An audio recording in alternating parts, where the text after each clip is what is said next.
welcome to Amethyst Star Crafting. My name is Jane Ormark and I'm a UK independent Stampin' Up demonstrator. And we're week 9 in our 12 weeks of handmade Christmas ideas.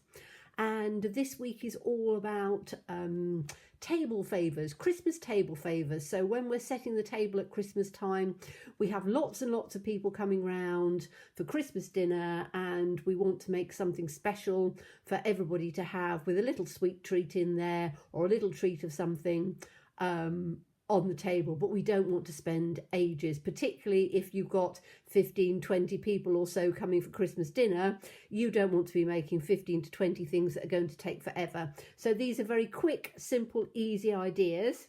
And this one takes literally, you can get 2 from a 6x6 piece of designer series paper. So you basically need 6 inches by 3 inches. And very simply, which is why I'm actually using my trimmer, you need to score it in half at 3 inches. So I'm just going to do it with my my trimmer.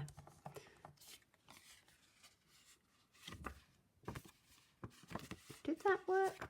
I don't know whether it did. In fact, I've done it the wrong way round. You need your pattern to go up. So is that in? That's why. Like that. So my Christmas trees are going to come the wrong way round. Okay.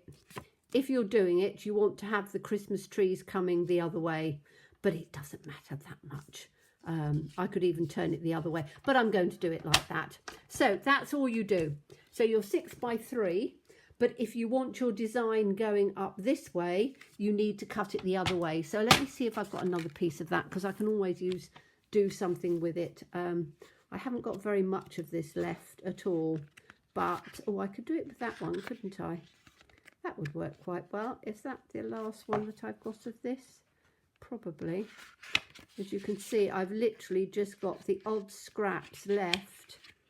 Okay, let me try this one. That's got a Christmas tree on it. So I need to do it the opposite. That's it. So if your pattern is coming up this way, that's the way you need to cut it. So we need to cut this at 3.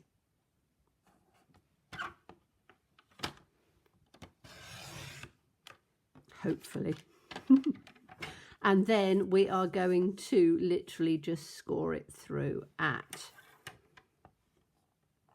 3 inches.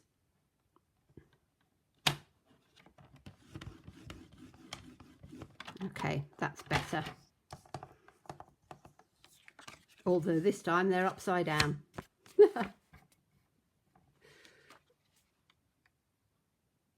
In fact, I don't think you can get it the right way up on these. Never mind.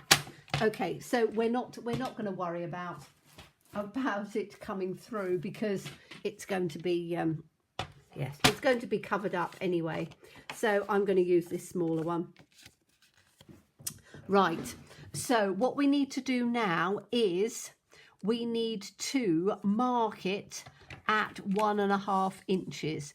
So I'm going to do this on the scoreboard, and in fact I'm going to stand up for it so I can just, let's bring it down a bit so you can see it. So 1.5 inches, and I'm just literally going to make a little mark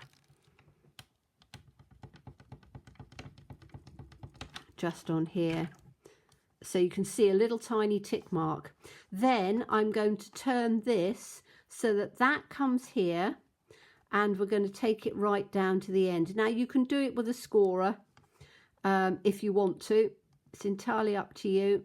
I'm going to do it with this only because I've got it out, and it's one of the good things about our trimmer is that you have your and I'm doing it quite firmly because I want it to go through to the other side as well. And then we're going to do it to the other side. So again, we need to get this point here in on the center, and we need to take that out to that corner. So point in on the center there, hopefully, like that, and then we're going to take that through. Okay, and then that's all you do. So you've got that coming through. That's the only scoring that we need to do. So just putting that down to one side. Okay, so we can open it up and we're going to fold this one in, and we're going to fold that one in, and on the other side, which is why I tried to do it quite firmly, and it means you get both sides exactly the same. We're going to fold this one in like that. Okay, and then basically it goes together like that and forms a little table favour, which is quite fun. So what we need to do on this is we need to just put a little hole in it to hold it together. So I am going to take my, excuse me, reaching across camera, my crocodile, which I've always got bits in there, and I am just going to, whoops,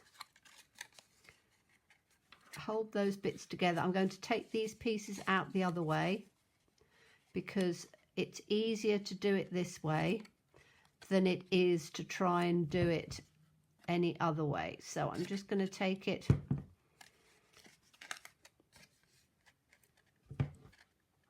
in like this. I can open it up afterwards. So you need to get your punch or your crocodile in like that. Open it up just a little bit because we don't want it too much.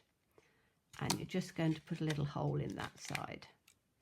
Okay, and then we're going to do the other side. So again, open that up because then it's not going to catch on your crocodile, and then put this one in. Take your punch, pop it up inside, open it up just a bit so you've got as much space as you can, and then just take the little piece in. Right, bear with me 1 second, I've just got to let my little dog in.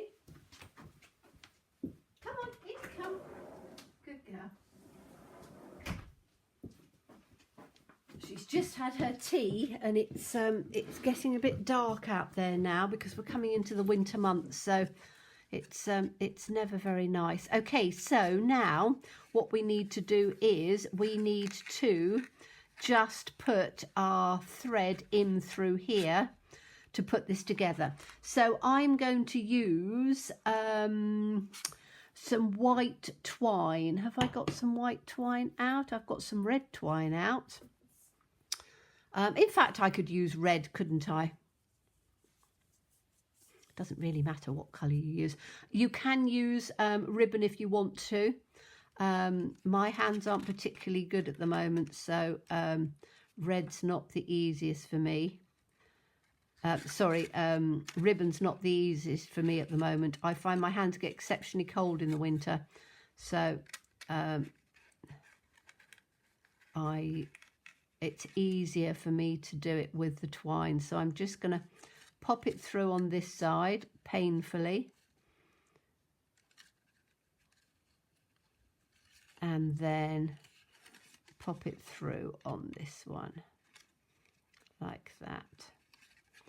Okay, and you can then put your little treats and things inside. Make sure that it's come up, and then we just need to tie a little bow on here. Let's bring it up, make sure that I've got a big piece to tie it with, because as I say, my hands are not, I do struggle in the winter. I struggle in the summer, but I struggle even more in the winter because my hands become quite cold. So let's put this in on here. So we're almost in on this. Tie it through really reasonably tight, and then I'm just going to put a little bow on it. And then, if I can get my fingers to work, just, yes. Okay, so then it is going to sit like that on the table. And this is where we can decorate it. Now, if you look at this shape, it looks exactly like a Christmas tree. So we're going to decorate it as a Christmas tree. And we are going to, very simply, you need to find something that's got some scallops on it. If you can't find anything with scallops, then I would just turn round and you can cut them if you want to. But there is a die in... Let me get it out so you can see. It's this die from the scalloped circle dies. And all I've done is done some of those, because then that will give us the Christmas tree shape. So all we need to do is we need to cover this area with glue. And I'm going to do it with wet glue because that's my favourite. So all I'm going to do is literally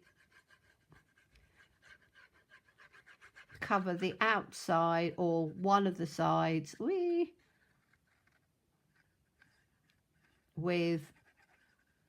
some wet glue.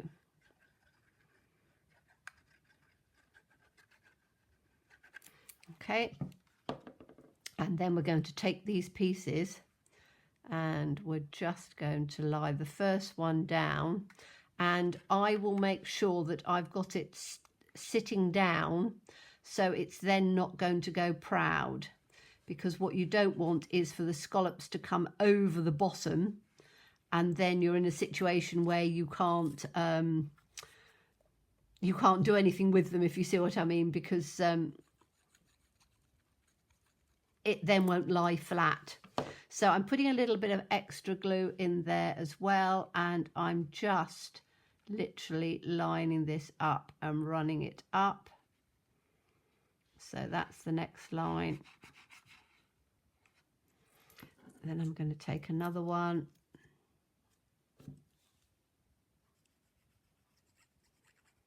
So I've got double glue on it because then it just gives it a little bit of extra to go on.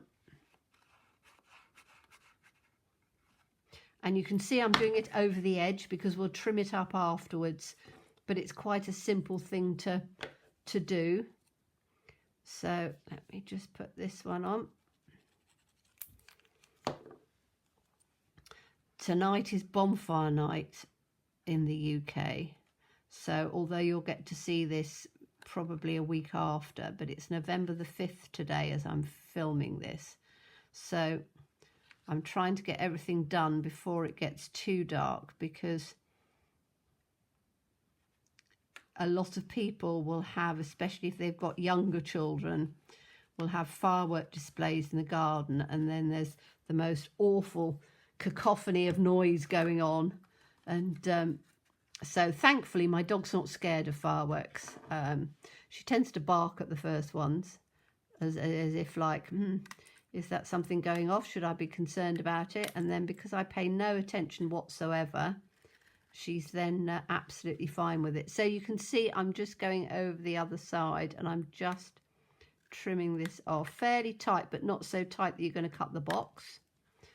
Okay, and the reason I'm doing that is because now we're a little way up, it means that we can use the pieces that are over rather than using some new ones. So I'm just going to pop this in on here, work my way up. And it's quite nice because you've got this little stitching on it, so it adds that sort of rustic look to it, which I think looks quite nice. Now, is that going to go? Is that long enough? No, it's not. We'll have to put another long one on, or a middling sized one. So yeah, make sure that you put enough of it so that it's going over the edge. So we'll have one in on here. Whoops.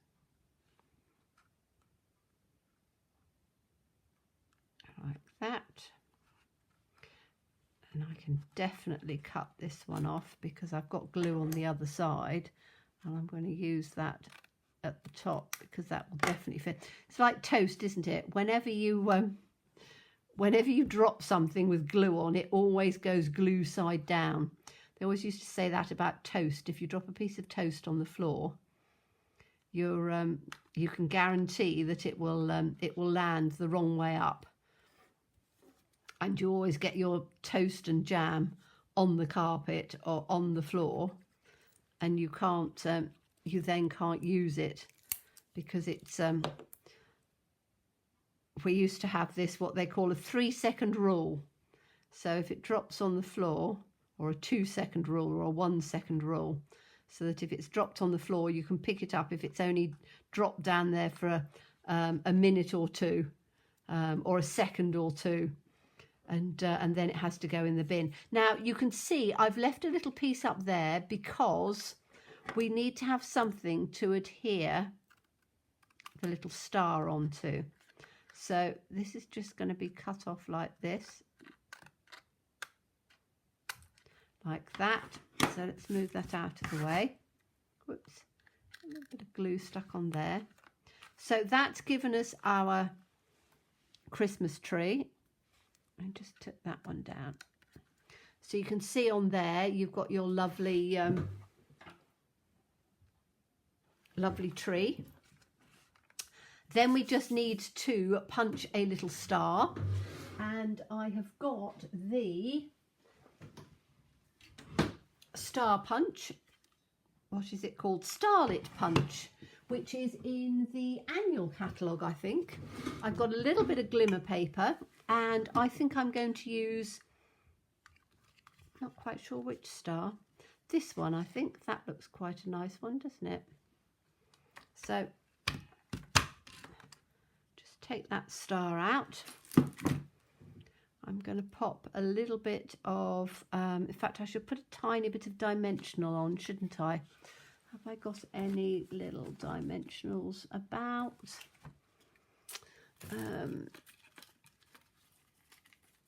Yes, I have. These are contraband ones, so these are ones that I've had.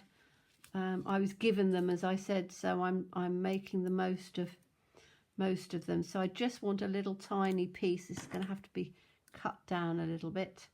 Clean my scissors with all the glue on them. So this is going to come down in on the centre.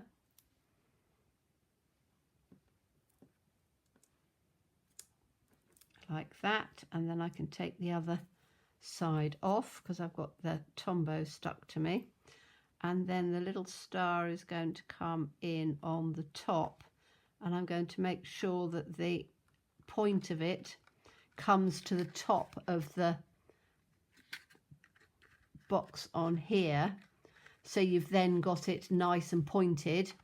And then it's a matter of adding some little twinklies and things on there. So whatever twinklies you want. I've done, this is one I did earlier, and I've just put some of the rhinestones which actually just happen to match the little twinkly star.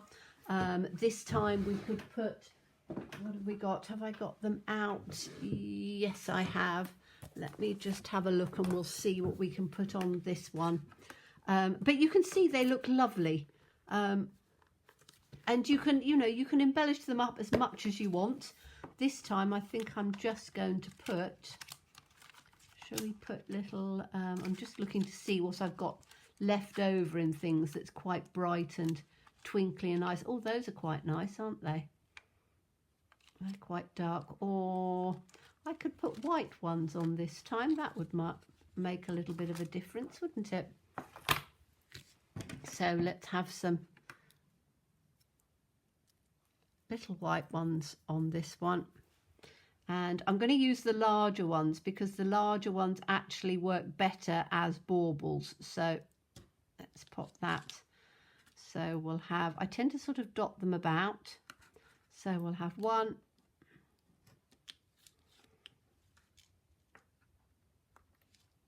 2, and I think this one's just going to have 3. We'll have another one down in on here like that. Okay, so you've got 3. Oops, I've just picked myself up one that I don't want. 3 little twinklies on there, and you then have a really rather nice little table favour that you can put down. And again, very simple, very easy, hasn't taken very long to make. And let me just pick them up that way so you can see the pattern better. So that's that one, that's that one. But you can see they fit very nicely down so that they can go on the table. Fill them with whatever, you know, they'll take a Ferrero Rocher, they'll take a Lindt chocolate, they'll take all sorts of little things. You could even put jewellery in. You could have them instead of crackers with you know, with a little paper hat and a joke or something in there. You can tailor them to however you want, but a nice little idea for Christmas to go onto your table. So thank you so much for watching me. As always, please stay safe and well, please be kind, and look forward to seeing you again soon. Bye bye.